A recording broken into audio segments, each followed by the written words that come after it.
ابو سعید خدری رضی اللہ عنہ کہتے تھے کہ یمن سے علی بن ابی طالب رضی اللہ عنہ نے رسول اللہ صلی اللہ علیہ وسلم کے پاس بیری کے پتوں سے دباغت یہ چمڑے کے ایک تھیلے میں سونے کے چند ڈلے بھیجے۔ ان سے کان کی مٹی بھی ابھی صاف نہیں کی گئی تھی۔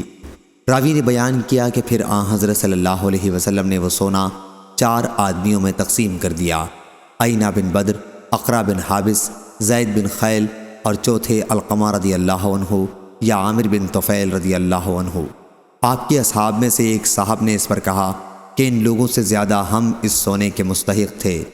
راوی نے بیان کیا کہ جب حضرت صلی اللہ علیہ وسلم کو معلوم ہوا تو آپ نے فرمایا کہ تم مجھ پر اعتبار نہیں کرتے، حالانکہ اس اللہ نے مجھ پر اعتبار کیا ہے جو آسمان پر ہے، اور اس کی جو آسمان پر ہے وہی میرے پاس صبح و شام آتی ہے۔ راوی نے بیان کیا کہ پھر ایک شخص جس کی آنکھیں دھسی ہوئی تھیں، دونوں رخسار پھولے ہوئے تھے، پیشانی بھی ابری ہوئی تھی، گھنی داڑھی اور سر مڑا ہوا، تہبند اٹھائے ہوئے تھا، کھڑا ہوا اور کہنے لگا: یا رسول اللہ، اللہ سے ڈریے۔ آپ صلی اللہ علیہ وسلم نے فرمایا: افسوس تجھ پر، کیا میں اس روئے زمین پر اللہ سے ڈرنے کا سب سے زیادہ مستحق نہیں ہوں؟ راوی نے بیان کیا پھر وہ شخص چلا گیا۔ خالد بن ولید رضی اللہ عنہ نے عرض کیا: یا رسول اللہ، میں کیوں نہ اس شخص کی گردن مار دوں؟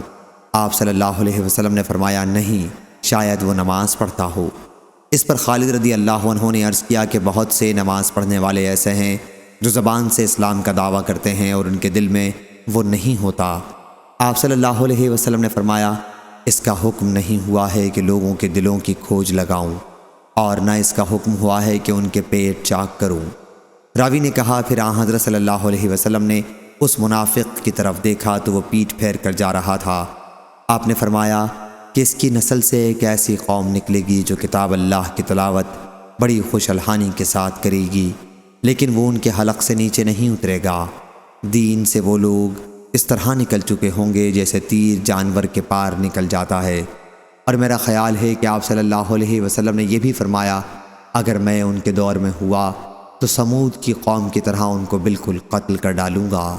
صحیح بخاری حدیث نمبر 4351۔